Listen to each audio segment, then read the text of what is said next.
Yes.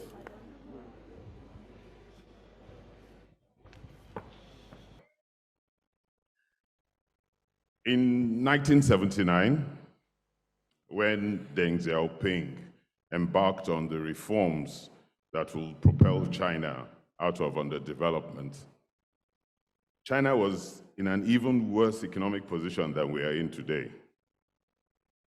It had experienced what has been described as the deadliest famine in human history, and an estimated 40 million Chinese had perished as a result of the self-inflicted policies of the so-called Great Leap Forward.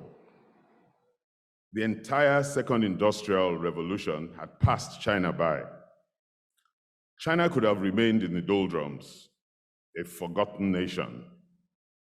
Instead, chastened by the experience, her leaders put on their thinking caps, reformed their economy to attract investments, and developed their people to ride the wave of semi-automation that was changing the face of production for global consumer markets.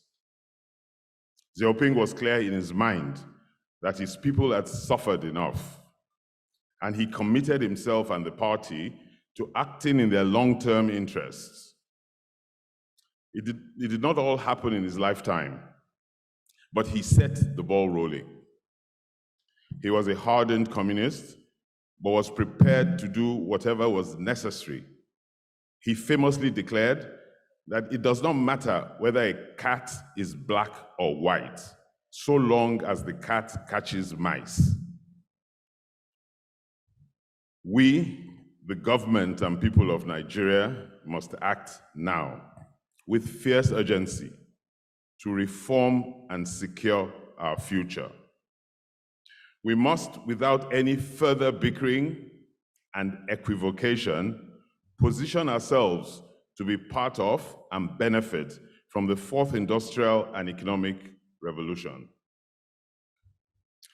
Your Excellency, the President of the Federal Government of Nigeria, President Muhammadu Buhari, GCFR, ably represented by the Vice President, here present virtually, His Excellency Professor Yemi Osinbajo, SAN GCON, Your Excellencies, the governors here present, Governor Nasir El-Rufai, and the Nasarawa State Governor is just coming into the room. Your Excellencies, distinguished ministers here present, thank you for coming.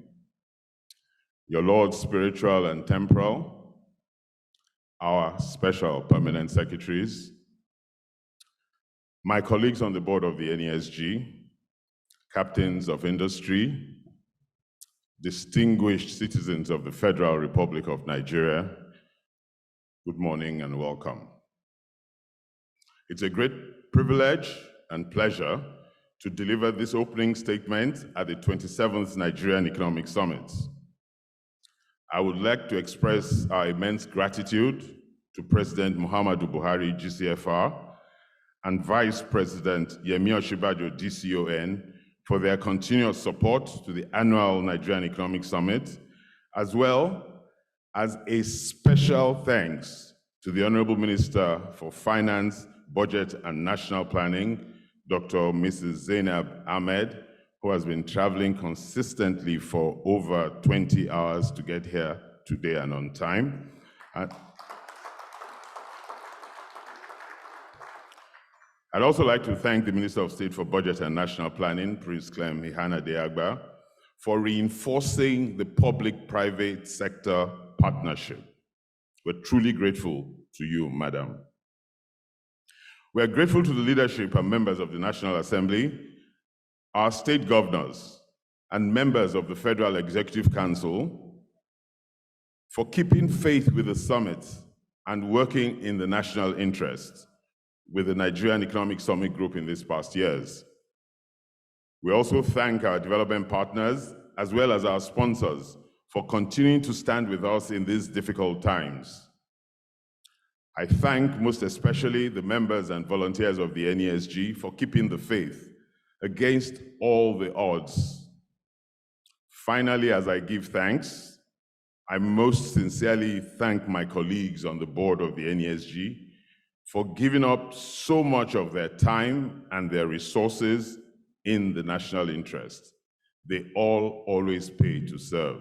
Thank you. With your help, we have since 1993 sustained the longest standing unbroken public-private dialogue mechanism in Africa, led and funded by the private sector, earning the NESG the World Bank PPD Howard's Award in 2017. The summit has generated immense interest from across Africa as to how we have built a co-creation platform that mobilizes the government, business development partners, academia, and civil society leaders to set crucial national policy priorities. While we may come across as talking and writing a lot, and we've been accused of that frequently, repeating ourselves and being persistent, the sustainability of evidence-based national dialogues and crucial conversations in the economy is our business, and it is our institutional mandate. Successive summits have facilitated the convergence of ideas that become recommendations, recommendations that become policy proposals, and some of these policy proposals have resulted in positive socioeconomic action and change. We understand that the development trajectory of our country may not reflect the efforts we have put into the past 26 summits and the work we do between summits. However, we must never forget that the most significant and impactful policies of successive administrations which emanated from summit discussions have not happened by chance, but rather they have happened by our collective, consistent, and sustained efforts as advocates and reformers. We honor and thank those patriots who, in the national interest and in their determination to enable a great country, conceived and conceptualized the Nigerian Economic Summit as the premier platform for public-private dialogue. Sadly, one of them, Alhaji Ahmed Joda, CFR, passed on earlier this year. We pay tribute to his lifetime of service to our nation, as well as his unflinching dedication and support to the Nigerian Economic Summit. May I respectfully request that we observe a moment of silence in honor of this great man, Alhaji Ahmed Joda.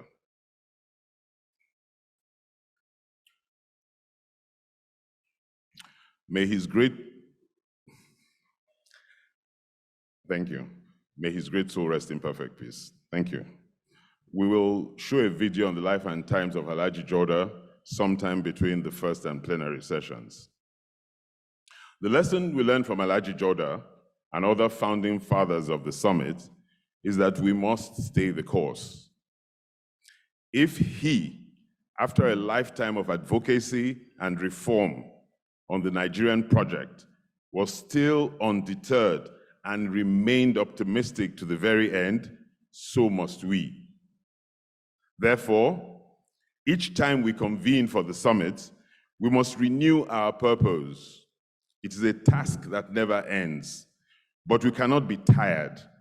It may be after this summit, or the next one, or the one after, that the transformative cocktail of recommendations will be efficiently and speedily implemented. In the last 6 years, our journey at the successive economic summits has accentuated and captured the essence of our reform imperatives. In 2015, we asked the nation to consider the tough choices required to avert what we predicted will be a perfect economic storm in 2016. In 2016, the storm arrived in the form of an economic recession, and that year, the summit-themed Made in Nigeria called for a decisive and well-coordinated plan of export-led economic diversification and recovery and macroeconomic stability, so we could navigate and powerfully exit the storm. The administration subsequently responded with some reform intents through the Economic Recovery and Growth Plan, the ERGP, and the Presidential Enabling Business Environment Council, PEBEC, which were crucial to signaling our commitment to economic recovery. Our summit in 2017 and 2018 were dedicated to facilitating the ERGP. In 2019, we marked our 25th anniversary with the theme, Nigeria 2050, Shifting Gears. We called for the country to take a long-term perspective to resetting the fundamentals for the emergence of a dominant, competitive, and prosperous Nigeria of our dreams. 3 consistent underlying issues have kept recurring in our advocacy: the low level of economic policy coordination, the pace of reforms, and the low policy efficiencies and inconsistency, those 3 issues. Too many of the crucial policies required to deliver results have simply taken too long to be reviewed, approved, and acted upon, resulting in an inability to coordinate various policies that were out of step with each other. Last year, at NESG26, we gathered against the backdrop of 2 momentous events. The world was grappling with a global pandemic that reset the pace and trajectory of socioeconomic activity for households, firms, and countries. For us in Nigeria, the impact of the pandemic worsened our vulnerabilities to external shocks due to the structural weaknesses of our economy, our heavy reliance on imported goods, and our continuous dependence on crude oil as a major source of revenue. In response, the federal and state governments adopted several measures to address the debilitating effects of the economic meltdown orchestrated by the pandemic, while micro, small, medium, and large enterprises retooled their business strategies to rebuild resilience, renewal, and reinvention. As we were still contending with the headwinds of the pandemic, our young people reminded us that the issues that matter to them must be the central priority of policy and governance. In doing so, they also demanded a prominent role in shaping the future of our country. We must not remain deaf to these demands. NESG26 proposed several recommendations that were organized around 5 thematic outcomes. 1, ensuring a resilient economic recovery. 2, strengthening partnerships. 3, unlocking subnational competitiveness. 4, meeting the Sustainable Development Goals by 2030. And 5, empowering the Nigerian youth. We note that the NESG26 report has been presented to the Federal Executive Council and the National Economic Council, and we eagerly still look forward to the implementation of its key recommendations. Distinguished ladies and gentlemen, the 27th Nigerian Economic Summit will continue from where we stopped last year, with the theme, Securing Our Future, the Fierce Urgency of Now. We have had 2 recessions in 5 years, aggravated by multiple vulnerabilities across political, economic, security, social, environmental, legal, and technological fronts. Like never before, the Nigerian Economic Summit is compelled to call on the collective will, capacity, resources, and commitment of all leaders in the governing class, in the business class, and in civil society to rise to the occasion of our times. This is no time for petty quarrels, blame games, and finger pointing. It is time to secure our future, all working well together with fierce urgency, utilizing every arsenal and capability at our disposal. The urgency is also anchored on leveraging on the greatest opportunities of these times, which require the will to make and implement the right choices. The urgency to reopen our economy differently and attractively, the urgency to resolve our security problems, the urgency to ensure macroeconomic stability, the urgency to accelerate our digital and technological capacities, the urgency of seizing the competitive African market space created by the commencement of the African Continental Free Trade Area, the urgency to not just grow tax revenues, but to grow our non-oil export revenues, the urgency to attract and acquire fourth industrial revolution technologies, and the urgency to create innovative and transformative solutions to social problems and to climate changes. The fierce urgency of now implies that unless we take deliberate and focused steps to transform our society, Nigeria will be left far behind, not just by the world, but also by several emergent bright spots in Africa, and our people will continue to wallow in poverty, hunger, insecurity, and division. We can no longer afford to dream and theorize about the right policies, projects, and programs that will prepare us for the fourth industrial revolution. Nor can we gaze in admiration or envy at other countries as they leave us far behind. We also cannot continue to allow the pervasive despondency leading our youth to migrate to other countries. We're losing their skills and talent at a time when we need our best minds to tackle our most pressing problems and challenges. Nigeria must be a beacon of hope and possibilities.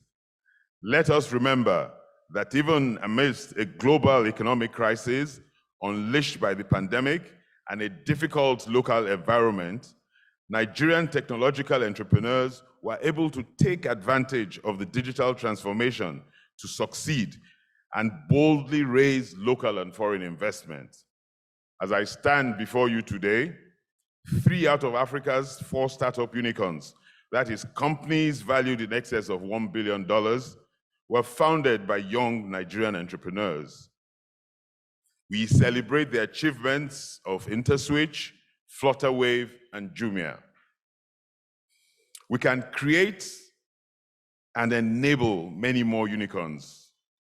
Let us also remember that our government's response to the pandemic was adjudged as being one of the most effective, timely, and responsible in the world. The rest of the world truly marveled at the level of competence and sophistication that came out of our country. A strong sign of what we can achieve when we set our minds to a task diligently, fairly, and efficiently.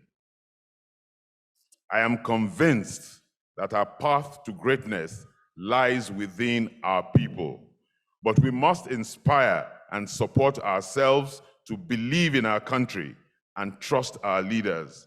In turn, our leaders must act to earn our trust. As we look forward to the launch of the implementation of the Medium-Term National Development Plan 2021 to 2025, Nigerians expect that it will signal a strong commitment to advancing the key imperatives for national development. The clock is ticking, and every minute counts in the daily lives of Nigerians.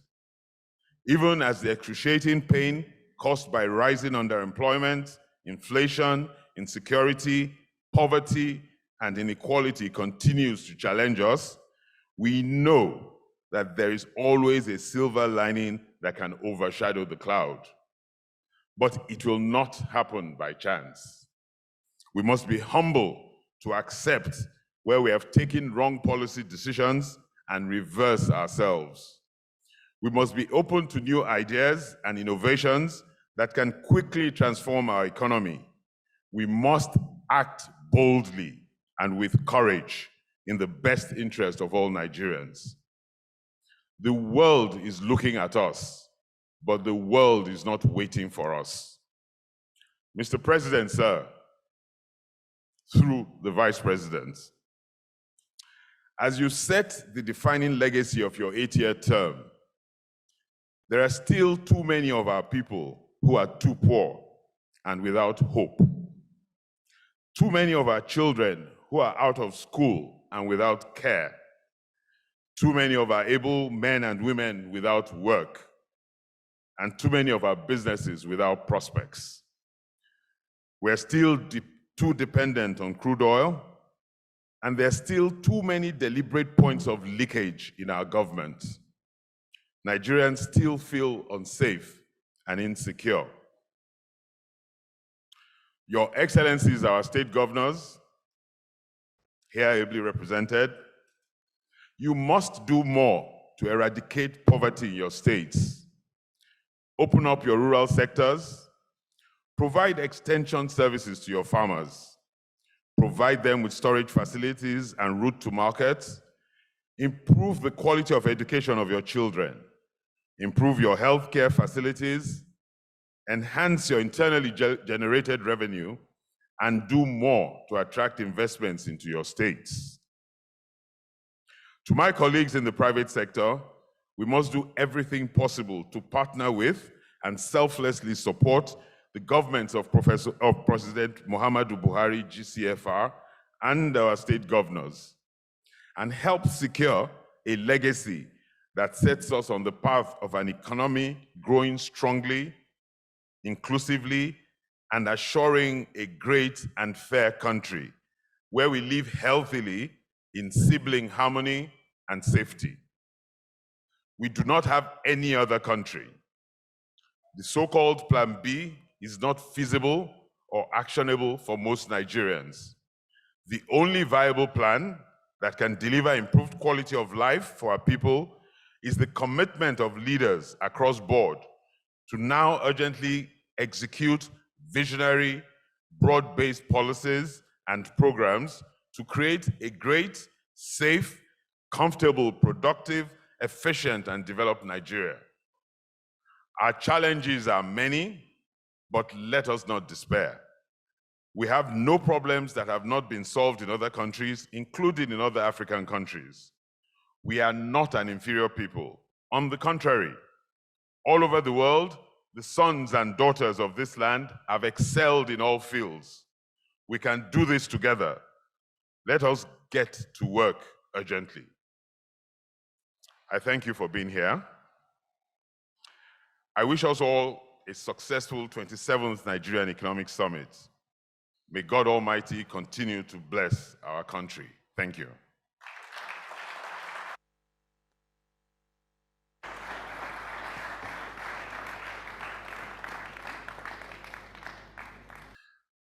Digitally joining us now is the Honourable Minister of State for Budget and National Planning. Please join us as I welcome here Prince Clem Agba.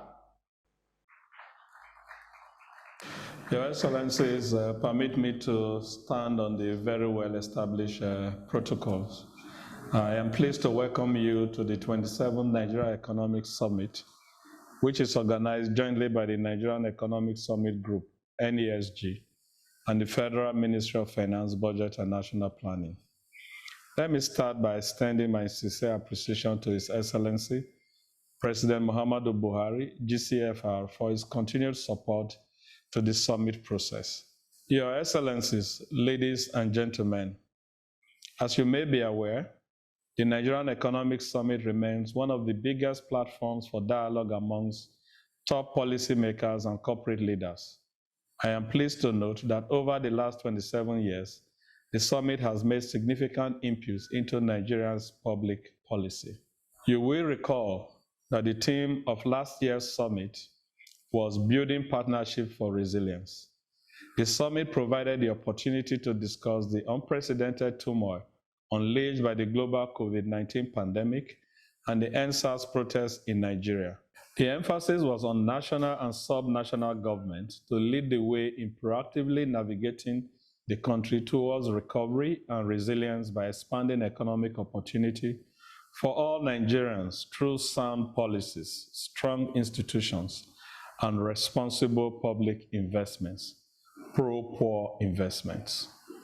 Your Excellencies, ladies and gentlemen, I am pleased to inform you that the outcomes and recommendations of the 26th Summit was forwarded to the Federal Executive Council as Council note and distributed to all federal ministries, departments, and agencies for implementation.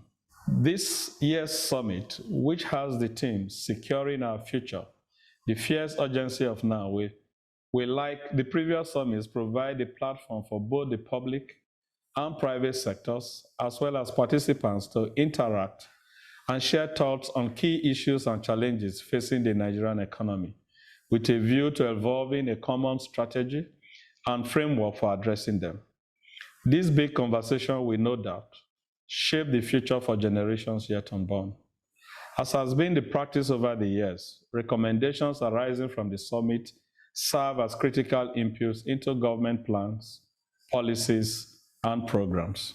In particular, the outcomes of previous summits contributed in shaping policies on the power sector reforms, agriculture sector reforms, and pension reform, among others. I am confident that this summit, with the rich faculty assembled as panelists, will come up with recommendations that will address some of the current challenges facing the country. Let me reassure you once more that the administration of His Excellency President Muhammadu Buhari, GCFR, is interested in attracting and supporting investment and partnerships in Nigeria. The government is creating an enabling macroeconomic environment by eliminating barriers and putting in place many incentives to attract investments. In addition to the incentives in the Economic Sustainability Plan, ESP, we also have robust new incentive proposals in the Draft National Development Plan, 2021 to 2025, and also various policy measures to enhance the enabling environment and ensure good governance and transparency.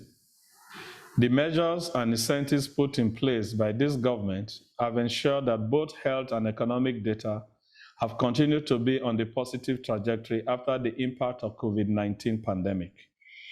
Nigeria's gross domestic product, GDP, grew by 5.01% year-on-year in real terms in the second quarter of 2021.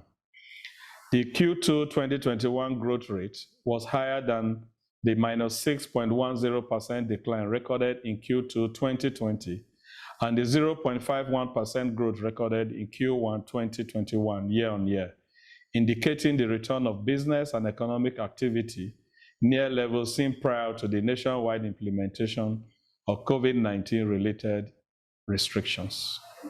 Similarly, inflation has continued to trend downward from 18.17% in March 2021 down to 16.63% in September 2021 for headline inflation. Food inflation has also continued to go down in the last 6 months after peaking in March 2021 at 22.95%, down to 19.53% in September 2021. Preceding this decline, both headline and food inflation continuously rose for 17 months from October 2019 to March 2021. To further sustain this trajectory and to grow the economy on an inclusive growth and sustainable economic development, work is in advanced stage in completing the National Development Plan 2021 to 2025 to guide government policies, programs, and projects, as well as private sector operations from now to 2025, while this will be inspired by the Perspective Plan, Nigeria Agenda 2050, which encapsulates our long-term vision for Nigeria. Ladies and gentlemen, Nigeria has advantage in the size of our economy and strategic location on the continent, and is a viable trading partner for many countries because of our size and youthful population.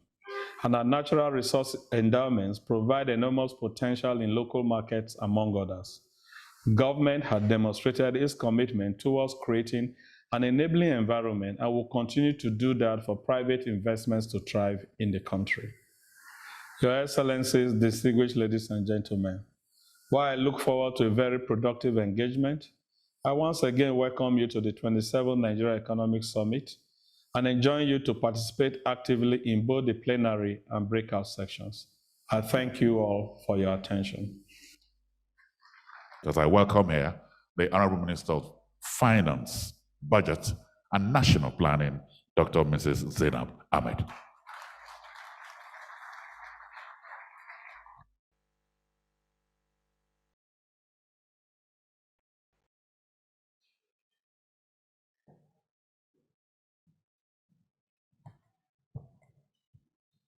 Your Excellency, the President of the Federal Republic of Nigeria, who is today ably represented by His Excellency, the Vice President, Professor Yemi Osinbajo, the Chairman, NESG, Executive Council members, and members of the NESG, Your Excellency, the Governor of Kaduna State, Malam Nasru El-Rufai, Your Excellency, the Governor of Nasarawa State, Honorable Ministers of Science and Technology, Special Duties, Honorable Minister of State Budget and National Planning, Honorable Minister of State, Federal Minister of Industry, Trade and Investment, and Mines and Steel Development, Honorable Minister of State Mines and Steel Development, Captains of Industry, Heads of Ministries, Departments and Agencies, distinguished guests, ladies and gentlemen.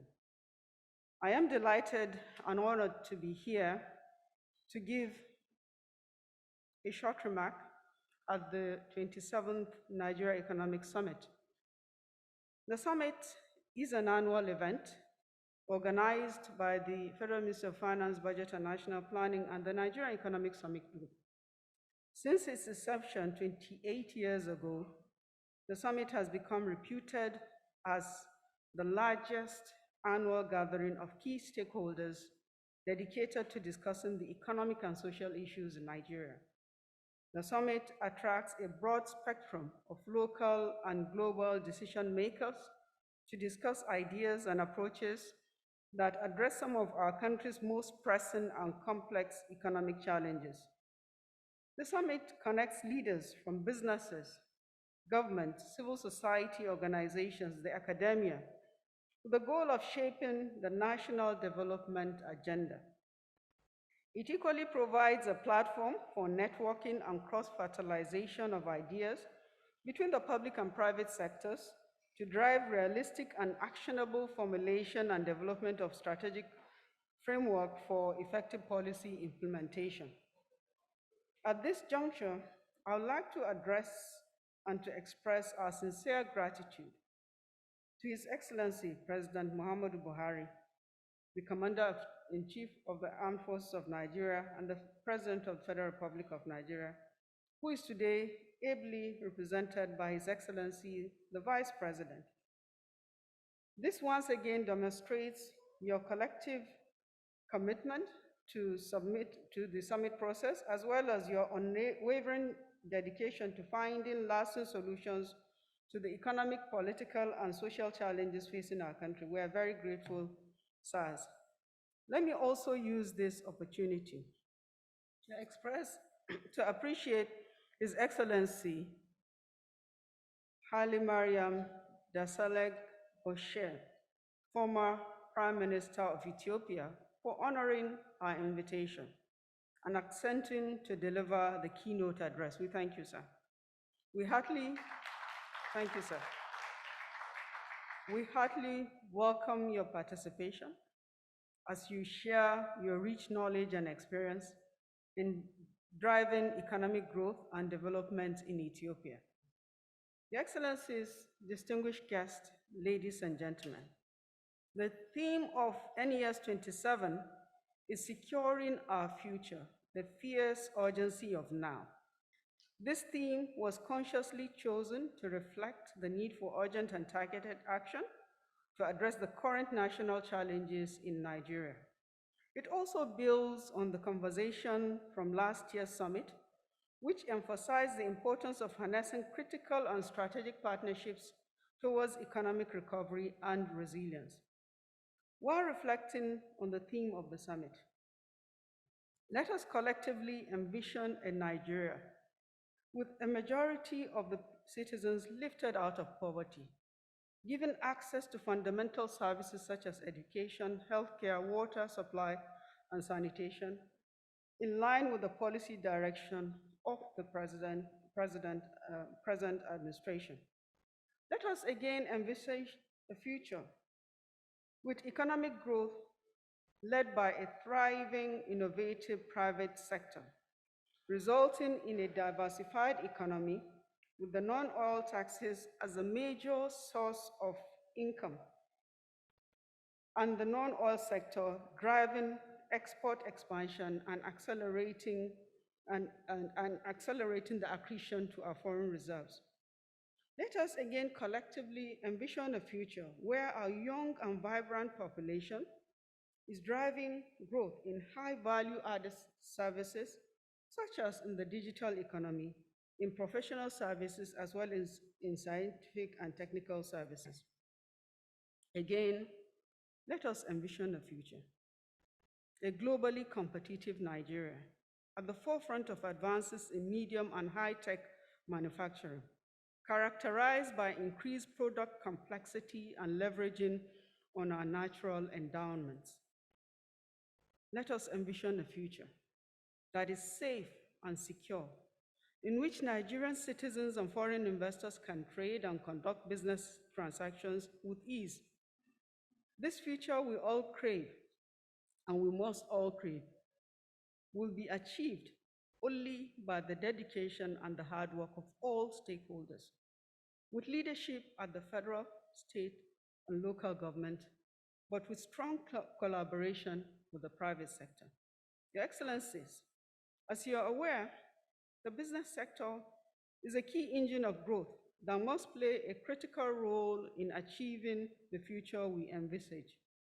To realize this future, a paradigm shift is incontrovertible. This will entail comprehensive and targeted reforms, a reorientation of our national values, and a radical shift in our attitudes to taxation and public financial management. This is consistent with the focus of this administration on targeted investments in critical infrastructure and in social development. Already, government is leading interventions and reforms to achieve these goals. We have prioritized investments in critical soft and hard infrastructure across the country, such as roads, rails, schools, hospitals, delivered through annual budgets at the federal and state levels. The Annual Finance Acts has become an important innovation introduced by this administration and are also key tools for effective, gradual, incremental fiscal policy changes and incentivizing private sector participants. We also recognize the need for increased domestic resource mobilization as evidenced by the implementation of the Strategic Revenue Growth Initiative, an important intervention that is already yielding positive results in stimulating non-oil revenue growth.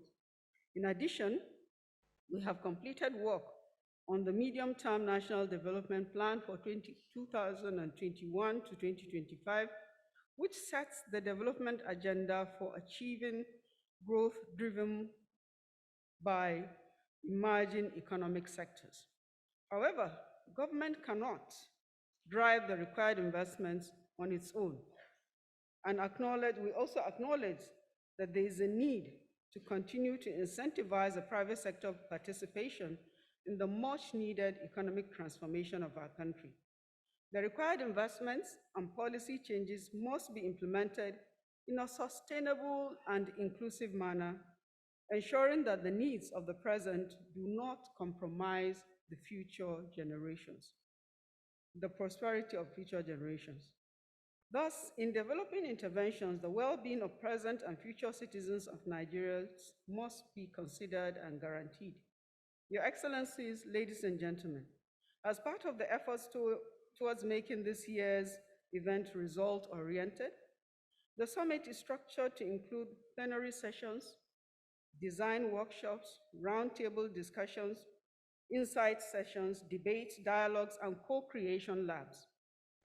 The summit discussions are centered on 5 themes, namely high and sustained growth, quality of life, national security, political economy, and digital transformation.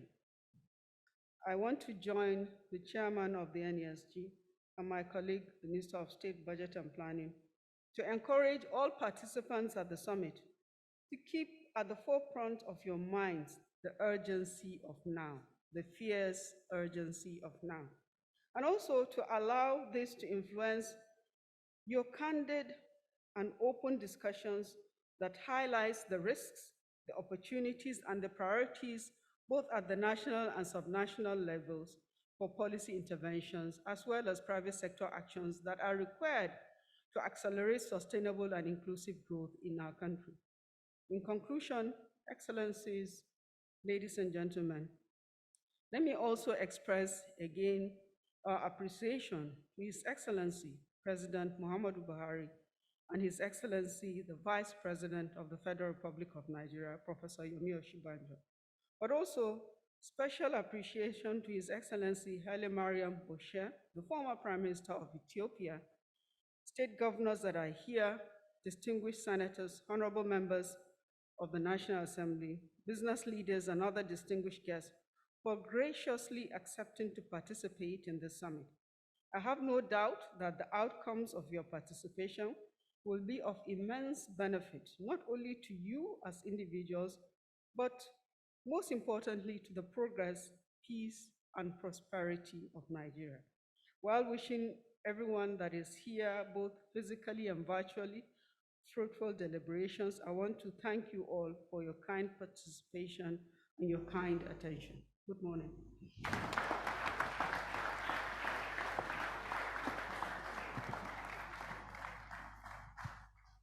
Your Excellencies, distinguished ladies and gentlemen, join me as I welcome here His Excellency Haile Mariam Desalegn Bush, former Prime Minister of Ethiopia, to deliver the keynote address. I welcome you, Your Excellency.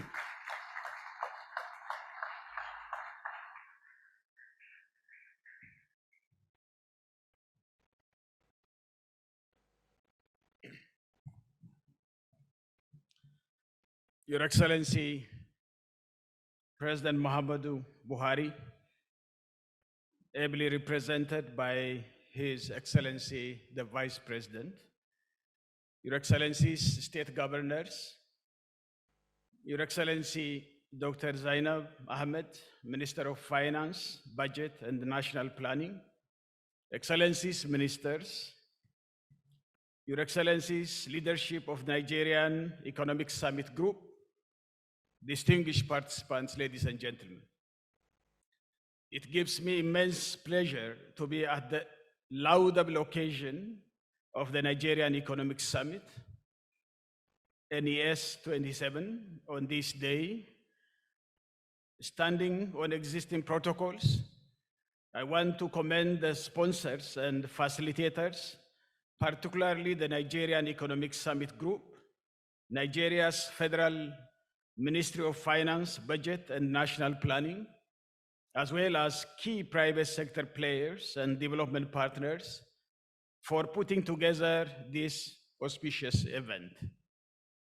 I would like also to thank the NESG for finding me worthy to contribute my thoughts to this fiercely urgent, all-important conversation of how to secure the future of Africa. Yes, you heard that right. This is really about Africa. It's not just Nigeria. I personally believe that when you secure the future of Nigeria, you secure the future of Africa.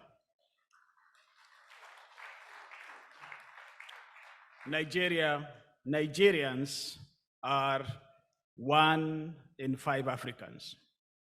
And it is on this very note that I want to especially appreciate the broad-mindedness of the organizers of this event in thinking it wise to invite someone from other parts of the continent to contribute to this conversation. Today, across the globe, millions have lost their source of livelihoods. Economies are struggling to stay afloat, and businesses, especially small businesses, which sustain most economies, are grappling for survival. In Nigeria, as in many other sub-Saharan African countries, as captured by 2 of the 5 pillars of this summit, issues like increasing level of insecurity, decreasing quality of life are evidenced by high number of out-of-school children and skyrocketing poverty rate, subdued and non-inclusive growth, poorly designed and inconsistent public policies, and disruptive efforts of new technologies all have combined to highlight the urgent need to evolve to keep the ship afloat and build a world that creates and expands economic opportunities for all. As noted by Mr. Asiu Ighodalo, the chairman of the NESG, in his address at NES25, I quote, "Clearly, we do not have the luxury to wait. We must seize the urgency of now, and we will and the will to change." End of quote. Distinguished participants, I'm sure you'd agree with me that given the happenings in many economies of the world today, and Nigeria in particular, there could not be a better theme than the one chosen for this summit: securing our future, the fierce urgency of now. The theme of this year's summit is timely and apt considering the socio-economic conditions that African economies, Nigeria inclusive, are currently facing, with insecurity at the core of instability and deteriorating social inclusion outcomes that are poverty and unemployment.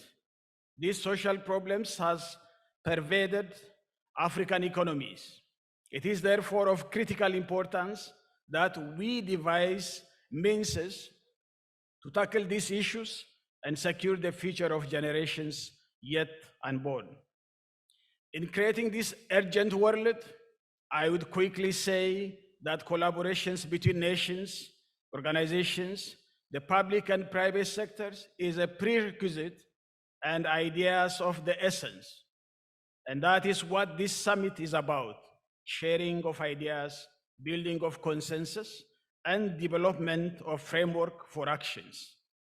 So, on that backdrop, I am pleased to share insights from my experience of almost 2 decades in leading Ethiopia and one of the largest states in Ethiopia.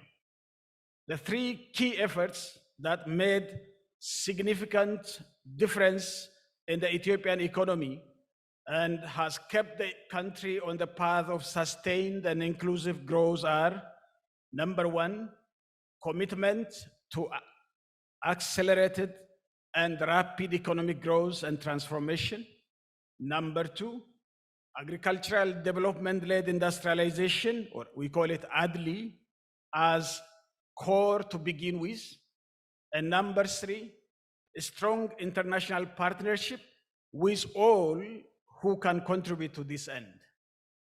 In Ethiopia, since 1991, successive administrations have shown great commitment to transforming the country's economy.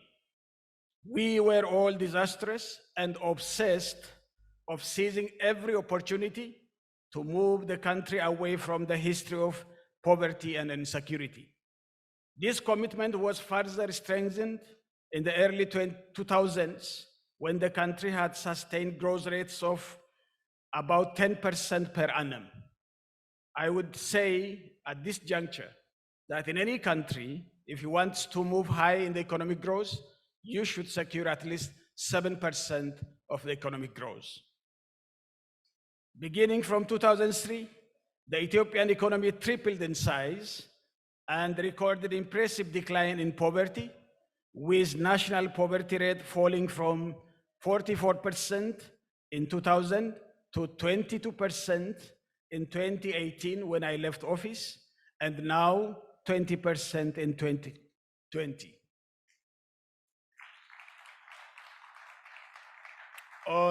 On the back of the foundation laid, Ethiopia is projected to lift 22 million people out of extreme poverty by 2030, reducing the percentage of Ethiopians living in extreme poverty to 3.9%. The basis to this trajectory is that the Ethiopian government has led rural and agricultural development, leading to higher incomes for smallholder peasant farmers and pastoralists, has been central to its rapid and sustained economic growth success. Besides, the state-led and agricultural development, sustained and shared growth and poverty reduction from 44% to 20% in nearly 2 decades is also associated with 2 other essential policies and preconditions. Ethiopia has given the highest priority to promoting inclusive agricultural transformation by means of allocating at least 17% of its annual budget to invest in irrigation, extension services, by deploying around 60,000 extension agents, and agricultural research for improved and climate resilient crop varieties. In addition, credit facilities, subsidization of inputs such as fertilizers and improved seeds were readily available. Market infrastructure for the produces are facilitated. Storage facilities, rural roads, construction, and rural electrification has taken the major portion of the investment. In contrast, in many African countries, including Nigeria, agriculture and rural development was largely neglected after independence.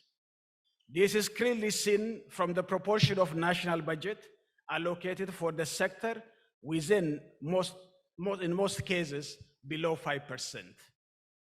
Sound macroeconomic policy, firstly, is a precondition for economic growth. Economic freedom, at least for smallholder peasant farmers, including pastoralists and small-scale entrepreneurs, is the other variable associated with positive turning points.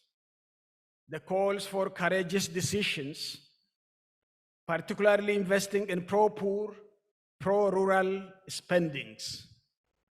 I would argue, therefore, sustained and shared growth with rapid poverty reduction takes place when and only when all 3 policy preconditions, namely sound macroeconomic management, economic freedom, and pro-poor, pro-rural public spending policy preconditions have simultaneously been met. Our agricultural development-led industrialization policy has created a conducive situation to address the problem of mass poverty, given most of the population lived in countryside and deployed for their livelihood and agriculture by raising farm incomes. I would therefore suggest for brotherly countries, including Nigeria, that adoption of sound macroeconomic policies and the establishment of economic freedom for farmers, pastoralists, and small entrepreneurs, the evidence from Ethiopia and elsewhere in East Asia is the best learning experience for policymakers. This shift can easily be emulated during deep national crisis, which is the case in most of our countries in the continent. Rapid and sustained economic growth and associated poverty reduction are preconditions for peace and stability in a certain country. During my administration, and my party, myself, and my top advisors were aware that past progress in Ethiopia is one indication of what the country and its people are capable of. But we are also acknowledged that that was only a beginning, a good beginning. We did not relent. We kept making efforts to craft policies and programs that could make the greatest impact in the lives of the greatest number of our people. With this principle Just like successive governments, my administration was committed to ensuring that every Ethiopian has access to both the basic services and the opportunities that they need for a fulfilling life. And we knew that delivering that commitment requires sustained growth and transformation of our economy. Our vision was to become a middle-income country by 2025. This vision was the driver that propelled Ethiopia forward throughout the 6 years that I was the Prime Minister. The first phase of our country's growth and transformation plan, which I inherited from my predecessor, gave a tangible shape to this vision. My administration eventually crafted our second growth and transformation plan, which further set out programs and initiatives that build on our past agricultural and rural development successes and charted a new course for sustaining our growth and improving the quality of life for our people. You can't skip this process. The second growth and transformation plan, among others, emphasized the power of industrialization and the role of the private sector, both multinationals and domestic firms, in delivering development results. The plan also recognized that securing the resources and enterprise to deliver industrialization and vibrant private sector will depend to a significant extent on the energy and innovative spirit of the Ethiopians. And so we made bold investments in enduring in education and catering for the health of our people. We established 50 public universities in 15 years and more than 200 technical and vocational education and training institutes, which focuses creating human capital for our next phase of development trajectory. We also made deliberate efforts to create an enabling business environment to attract foreign direct investment. This calls to invest heavily on green and renewable energy, including early launched hydropower projects and new green sources. Currently, around 12,000 megawatts under construction, which brings our total installed capacity to 17,500 megawatts. You also know that we have a grand Ethiopian Renaissance Dam, which caters 6,000 megawatts alone. Your Excellencies, distinguished participants, now I want to commend successive administration in Nigeria for their efforts towards uniting the diverse ethnic groups in the country despite the odds. Nigeria has survived multiple incidents of social unrest and a wide array of insecurity challenges which have threatened the peaceful coexistence of her citizens in more than a decade. Fresh and reprisal attacks from the Boko Haram terrorist group, increasing banditry and kidnapping cases, and recurring communal clashes between farmers and herdsmen have constrained economic growth and worsened growth inclusiveness. One of the landmark achievements noticeable in the Nigerian polity is that the peaceful handover of government. Political history in Africa has over time shown how African leaders, due to selfish interests, have stayed tied in the corridors of power beyond the constitutional provisions. A compelling case is the recent takeovers of government by members of the military in Mali and Guinea. This is a key lesson for other African countries. Another notable achievement of the Nigerian government is the giant stride made in infrastructure development. Establishment of the Infrastructure Development Company, for instance, is a step in the right direction to encourage effective partnerships with the organized private sector, investors, and development partners in bridging the huge infrastructure gap in Nigeria. It's also important that the country pay close attention to cross-border Donc, c'est infrastructure très development, important que les considering pays the African Continental Free Trade voisins Agreement. fassent On attention. economic policy, I also want to commend the Nigerian government on its role, particularly the deployment of fiscal and monetary stimulus measures that aided economic recovery in the first quarter of 2020 after the country hit by the COVID-19 pandemic. Après Nonetheless, avoir the enormous task before the Nigerian government is to accelerate economic growth and improve the il faut inclusiveness assurer le développement de of the so l'économie. desired high growth.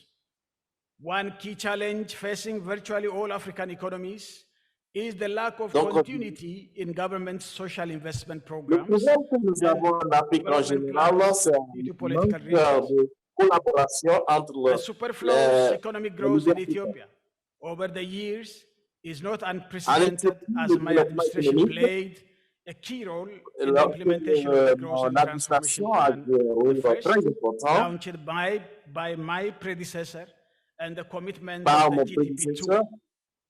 Notable achievements of this plan are, but not limited to, completion of Un 13 excellent major succès qui a été, industrial parks development projects, avec including mon that in our administration, Mekelle avec Industrial les Park, projets which auxquels ont generates été jobs mis to en place. 1 million Ethiopians. Addis Ababa Donc, Light Rail, Gilgel 1 Gibe million the new Addis Ababa Djibouti Railway, as well as the bénéficient major highways. la nouvelle administration. Realization of a double-digit growth of the real gross domestic product, GDP, ever since Ethiopia La production subsists amongst the world's fastest growing economy until des today. produits domestiques. The realization of the MEDG goal, one of la having réalisation extreme de- poverty between 2000 and 2015. I am proud Il y to avait announce une that pauvreté Ethiopia has extrême achieved entre 7 out of the 2015 8 et MEDG goals in 2015. en 2015. Under my administration, Ethiopia bagged impressive sovereign credit ratings from key global rating agencies in 2014. A B1 rating from Moody and B rating from both Fitch and the Standard & Poor's. This opened the door for higher inflows of foreign direct investment into Ethiopia, particularly for the development of industrial parks, among other projects. Key amongst bilateral investors are China, India, Turkey, and major Western textile, garment, and footwear buyers, some of them with huge presence in the areas of infrastructure development, roads, bridges, and railways. I would like to say some words at this juncture. When we started to develop our industrial parks, the first experience we got was from Nigeria. You do have a very good regulatory framework for the industrial park that's going to be developed in Lagos. But frankly speaking, these regulations, we use them for our services, but Nigeria has never implemented so far. Your Excellencies, distinguished participants, So, the idea of job creation for peace and stability was popularized by global institutions time and time again, but not yet being properly translated into practice. Oríṣiríṣi in a àwọn wide àlàálẹ̀ scale. lórílẹ̀-èdè Nàìjíríà ló different sílẹ̀ different people don talk. Wọn Never solve one. Now sì make mú it be say e never work the way e suppose Where work. do these young boys and girls live in? Is it not in rural Africa or is it not in rural Nigeria? ce n'est pas dans un milieu rural Low-income urban areas in Nigeria? au Nigeria. Doesn't it make sense for governments, international agencies, and businesses, both domestic and ọ̀pọ̀lọpọ̀ àwọn foreign, orílẹ̀-èdè mìíràn jointly pàápàá jùlọ a gbọ́dọ̀ develop wá bí programs to wọ́n ṣe create máa ní jobs in a ìfọ̀kànbalẹ̀ very nígbà large tí wọ́n bá number wa- tán bá over bá wa longer da òwò time pọ̀ period, ni. like for example, 10, 15, 20, 25 years, to provide work for young people who might otherwise Avec ce become temps, instruments for violence and organized crime, and sometimes radicalized to join terrorist groups. According to the recent reports of international alert, ị kwesịrị ịma n'obodo na ọ integrating na-agba peace aghara and na ndị si stability mba into ụwa ọzọ a government ga-anabata economic development na-arụnye strategies and goals from the onset has paramount importance. When people are genuinely employed or self-employed in decent work in an inclusive manner, earn enough to live with dignity, and are treated fairly, they have stake in peace and stability. Decent livelihood opportunities, which are fairly accessible to people from all sections of society, regardless of their ethnicity, religion, and economic engagements like farming and herding communities, that helps minimize exclusion and maximize social mobility, urges more engagement than restoring to violent means. When citizens can accumulate economic assets securely to provide them with a cushion in time of need, to improve their income and invest in and improve the economy, and can do so in a way that's fair and competitive, they not only have a stake in peace and stability, but are also more empowered and have courage to say no to manipulative politicians and gang leaders, including corrupt security officers, who try to foment violence and organized crimes. When the state or other legitimate authorities collect sufficient and equitable and all-inclusive tax revenue and invest it to provide people-centered infrastructure, especially in rural areas, and services needed for economy by stringent budgetary processes that avoids lavish and wasteful consumptive use and peace to flourish, they increase systemic resilience to violence and organized crimes. The right kind of economic development and transformation policy choice can enhance or at least avoid undermining peace and stability, positive attributes in society. Therefore, focusing on policies that address the quest of majority of our people who reside in rural areas and urban poor neighborhood is paramount importance. Your Excellencies, in all the above, it is important that every one of us be in government, development agencies, or even in the business communities, we do it fairly and strategically with both accelerated, shared and inclusive economic growth and the strengthening peace and stability as explicit policy intentions. A question of intent is that distinguished the divergence and peace and security divergence we see in comparison with other countries and continents like in East Asia. This implies and therefore boils down to effective governance. Effective governance in fair and equitable participation, effective governance in activities which benefit and accessible to ethnic groups and religious groups, effective governance in addressing the specific quest of farming or pastoral communities and regions of the country, effective governance in tackling unlawful self-enrichment by political and patronage networks and corrupt practices. In a nutshell, effective governance to institute developmental political economy and mindset thereof. If we can do that and frankly and genuinely address that through our intentional planning process, I think we can reduce grievances between people and towards those in power.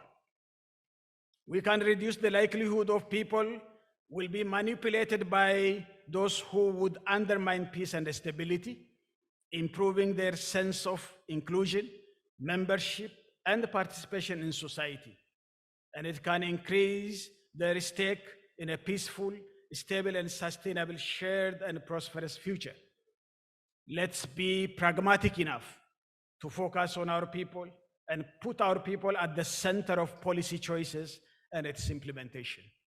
In conclusion, I want to say that there is a long way to go for the giant for Africa, and I hope that the government will implement to the later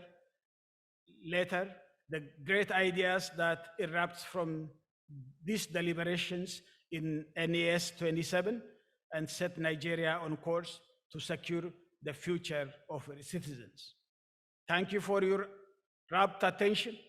I wish you and us all a fruitful deliberation, and I wish you all, and God bless you.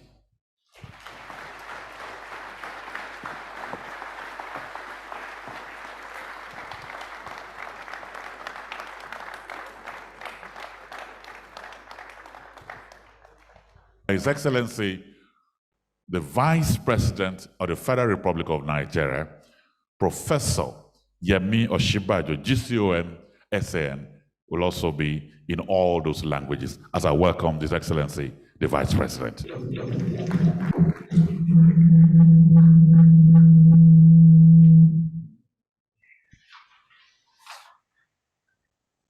Thank you very much.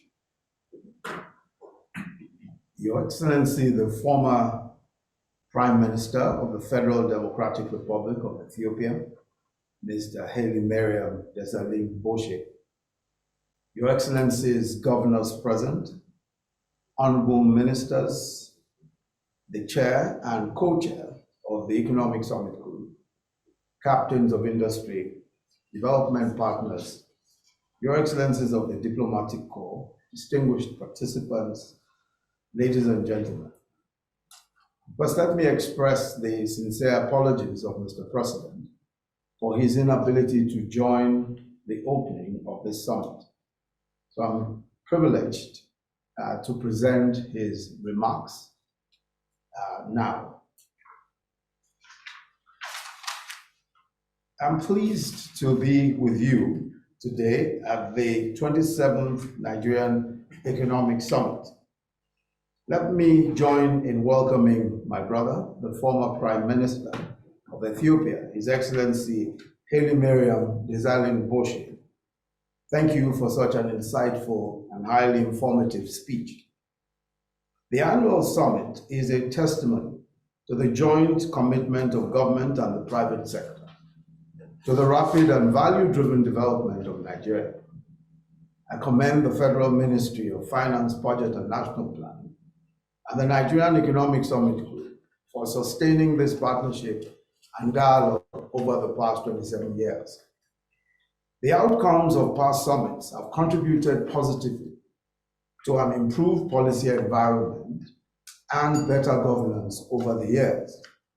This particular gathering is an important one because it gives us a good opportunity to review the developments in the economy since the last summit, which took place at the height of the COVID-19 pandemic, to share perspectives on ongoing actions to reposition the economy and to make recommendations for the future so that Nigerians can thrive and prosper. The theme for this year's summit, Securing Our Future, the Fierce Urgency of Now, is a compelling one. It stresses the importance of taking timely action to tackle existing problems, while at the same time urging that we take immediate steps to cope with or benefit from domestic and global trends in order to achieve our desired national goals and objectives. To start with, the COVID-19 pandemic has impacted negatively on our economic and social life, with far-reaching implications for our national development aspirations. The socio-economic impact of this health shock was of such a magnitude that could have set our progress back by a generation, with severe implications for security and national well-being. In the second quarter of 2020, the economy fell by -6.1%, and the drop of activities in sectors like transportation, hospitality, and construction was of the order of magnitude of over -40%. The shock caused by the pandemic, which is still very much with us, was at a time that Nigeria, as a developing economy, is striving to become a digital economy so that we can leapfrog into the fourth industrial revolution. As if this was not a challenge enough, we're also required, as a good member of the international community, to take steps to mitigate and to adapt to climate change. This is not a simple matter. If we bear in mind that we're reliant on oil and gas for revenues and export earnings, and yet reducing the use of fossil fuels is the frontline strategy being urged for achieving net zero carbon emissions by 2050. The need for urgent action is even more pressing if we take account of the fact that we are now part of the African Continental Free Trade Area and the agreements, which calls for actions to position the economy to benefit from the opportunity that this regional integration grouping presents, while at the same time protecting our industries and businesses from unfair competition. Nigeria is projected to have the third highest population in the world by 2050. Our increasing food, energy, infrastructure, health, and education needs would require fast growth. Yet, unlike growth in the now developed economies, these needs will have to be met in a sustainable manner, which remains to all intents and purposes an unknown path. Given these developments and circumstances, it is clear then that we have to act urgently on several fronts if we are to attain our national development objectives and secure the future of our nation. The federal government is responding to the challenges and opportunities of the moment by articulating forward-looking policies and strategies and implementing the coherent, clear, and consistent set of actions in order to achieve our desired objectives. The Economic Sustainability Plan, adopted in response to the economic crisis caused by the pandemic, was centered on tackling and reducing the COVID-19 caseload, restoring growth, protecting and creating jobs, rescuing businesses, and reducing social vulnerabilities. These were in addition to priority actions that were already being taken under the Economic Recovery and Growth Plan to invest in social and human capital, build power, road and rail infrastructure, and improve the business environment. The results are beginning to show, although we must admit that there is still much work to be done, especially in the context of our stated priorities to reduce poverty and unemployment, which call for increased urgency. For instance, gross domestic product grew by 5.01% in the second quarter of this year, as compared to a decline of -6.1% in the second quarter of 2021. Inflation is also trending down and has fallen over the past few months from a peak of 18.17% in March this year to 16.63% in September 2021. We were also able, through the MSME Survival Fund, to support up to 1.1 million establishments and individuals. And particularly notable in this regard was a payroll support scheme wherein government was able to pay salaries of up to 500,000 employees of MSMEs over a 3-month period so that they could remain at work. Given the critical foreign exchange needs of the economy, we're also providing support to exporters through the Export Expansion Facility Program, and disbursement is ongoing to beneficiaries of the scheme. Labor-intensive interventions in agriculture, in housing, and solar power installations, which are going on now, will also boost domestic demand, especially for local products.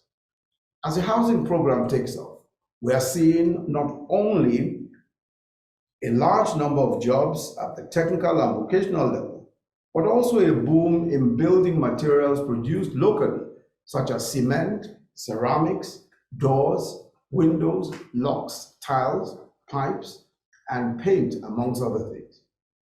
The Solar Power Niger project is another project of the Economic Sustainability Plan that will lead to the creation of a large number of jobs. We expect up to 250,000 jobs to be created from this effort to connect up to 5 million households to solar power. This project is particularly important in the context of climate change and in enabling Nigeria to generate renewable electric power against the background of its nationally determined contributions towards net zero carbon emissions by 2050.